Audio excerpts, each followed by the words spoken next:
Numéro 8. Dans un triangle ABC isocèle en B, donc on a un triangle isocèle, et quand ils nous disent qu'il est isocèle en B, ça veut dire que les deux côtés isométriques se rejoignent au sommet B. On va dire le A va là, C vaut là, ou au contraire, là, ça c'est pas vraiment grave, ça ne changera rien.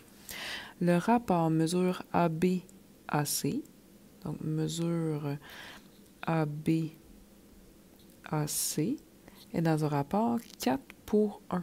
OK? Fait que ça, c'est 4, ça, c'est 1. Ça veut dire que ça, c'est 4 fois plus grand. OK? Sachant que l'expression algébrique réduite qui représente la mesure du côté AC est de 6x plus 2. AC, c'est 6x plus 2. Okay. On nous demande l'expression algébrique qui représente... non. On sait que l'expression algébrique qui représente le périmètre image, donc il y a un autre triangle là-dedans.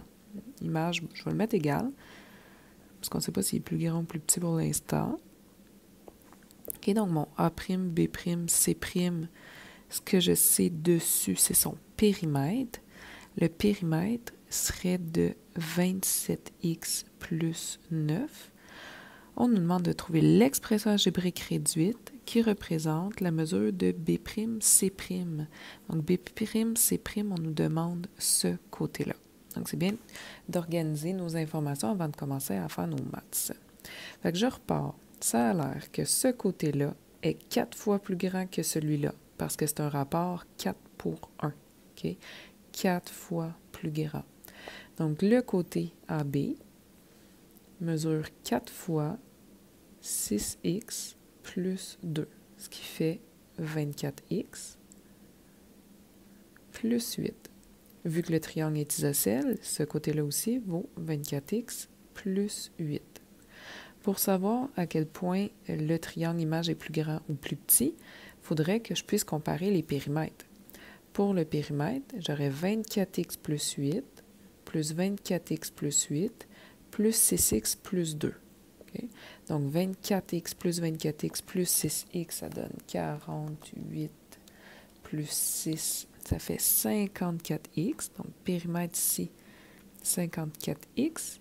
Et les termes constants, plus 8, plus 8, plus 2, ça donne plus 18. Et là, on va comparer nos périmètres. Celui initial, c'est 54x plus 18. Celui image, c'est 27x plus 9. Moi, je dois trouver un facteur de changement ou un rapport de similitude de là à là. Mais je dirais que c'est comme s'il était 2 fois plus petit. Hein? Si je divise ça en 2, je vais avoir le 27x plus 9. Ça veut dire que mon rapport de similitude est de 1/2. Donc, si je divise par 2 mon périmètre, je devrais pouvoir diviser par 2 tous mes côtés. OK?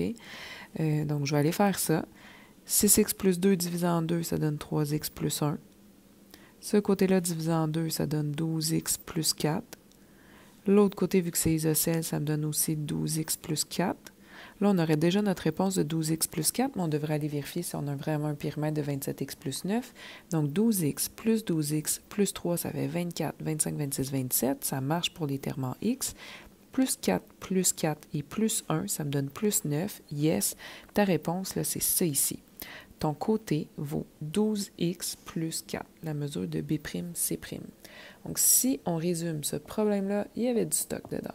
Donc, tu avais à comprendre que quand on dit qu'un triangle est isocèle en B, ça veut dire que le sommet ici est B. Si je t'avais dit qu'il est isocèle en A, les deux côtés isométriques se rejoindraient au sommet A. Okay? Tu as eu aussi à pratiquer tes rapports réduits. AB, AC, 1 pour 4, ça veut dire qu'il est 4 fois plus grand. Si je t'avais dit 1 pour 3, ça voudrait dire que c'est lui qui est 3 fois plus grand, par exemple. Ensuite, on donnait les côtés, tu as fait ton algèbre et tu as remarqué aussi que ça, c'était 2 fois plus petit. Et si ça marche pour les périmètres, ça marche pour les côtés aussi. Attention, le rapport de similitude, ça ne fonctionne pas pour l'air. Ça fonctionne pour les côtés et pour les périmètres.